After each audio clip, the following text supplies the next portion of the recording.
আমাদের অনিরাপদ মনে করার কোনো কারণ নাই। আমরা এখানে এসেছি, আমরা সবাই জানি যে এই এলাকাতে আমাদের কাছে তথ্য আছে যে কিছু দুষ্কৃতিকারী এই এলাকার মাধ্যমেই মানে এই বনের যত দস্যু বা ডাকাত আছে তাদেরকে সহায়তা, লজিস্টিক সহায়তা সহ বিভিন্ন ধরনের সহায়তা প্রদান করে থাকে। তো এটাও একটা কারণ আমাদের এখানে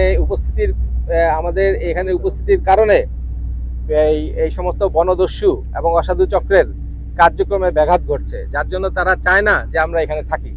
ওই গ্রুপগুলোই, শুধু সাধারণ জনগণ না, যারা এই বনদস্যুদের সহায়তাকারী এবং বনদস্যুদের সাথে সংশ্লিষ্ট, তারা চায় না, এবং যার কারণেই এই জনগণই কিন্তু এই আক্রমণটা করেছে, সাধারণ জনগণ এই আক্রমণ করেনি। ঠিক আছে? সো আমরা কিন্তু আমাদের কোস্টগার্ড কার জন্য কাজ করে? কোস্টগার্ড কাজ করে দেশের জন্য, কোস্টগার্ড কাজ করে জনগণের জন্য, দেশের স্বার্থের জন্য, দেশের সম্পদ রক্ষার জন্য। সো এই মুহূর্তে এখান থেকে আমাদের উঠে যাওয়ার কোনো প্রশ্নই আসে না। আমরা এখান থেকে, আমি দেখেছি যে আমাদের আইন শৃঙ্খলা পরিস্থিতি নিয়ন্ত্রণ সহ সুন্দরবন রক্ষায় বা সুন্দরবনে যারা জীবিকা নির্বাহ করে তাদের নিরাপত্তা নিশ্চিতের রক্ষায় আমাদের এখানের উপস্থিতিটা অত্যন্ত জরুরি। ঠিক আছে?